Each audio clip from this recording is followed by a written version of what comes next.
នេះនេះគឺជាស្រុកនៅខាងស្រុកមុងវិស័យខាងតំបន់ភ្នំធម្មតាតែគាត់បានឲ្យ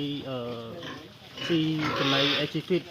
861ហើយនេះជាក់ស្ដែងនៃគាត់បានរៀនឲ្យស៊ី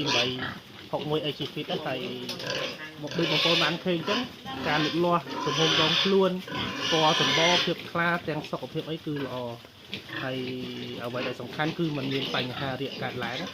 ដោយបងប្អូនបានមើលស្ថានភាពទ្រុងចឹងបើមានបញ្ហារាកគឺវាបានឃើញនៅលើទ្រុងនឹងស្រាប់ហើយជាការកត់សម្គាល់ដែរក្នុងអាកាសដែលមេឃវាអ៊ូអាក់អញ្ចេះទ្រុងយើងគួរតែមានកន្លែងដែលស្ងួតដូចនៅផ្នែកខាងលើគាត់ស្ងួតណាផ្នែកខាងក្រោមគាត់សើមចឹងបានវាគួបផ្សំបណ្ដោយគាត់មានបញ្ហារាកកើតឡើងណាតែអ្វីដែលសំខាន់គឺធ្លាប់ល្អតើអ្វីដែលគាត់បានផ្ដល់ជាយោបល់នៃការចិញ្ចឹមរបស់គាត់ហ្នឹងគឺគាត់ពេញចិត្តជាមួយនឹងលទ្ធផលការប្រើប្រាស់ចំណី Agifit 861ហើយ Agifit 861គឺជាប្រភេទចំណីមួយដែលទៅដោះស្រាយបញ្ហាជ្រូកដែលបងប្អូនតែងតែទៅរាកចំណីផ្សេងទៅរាកបងប្អូនអាចងាកមកប្រើ Agifit 861បានគឺយើងកាត់បន្ថយការប្រើប្រាស់ថ្នាំ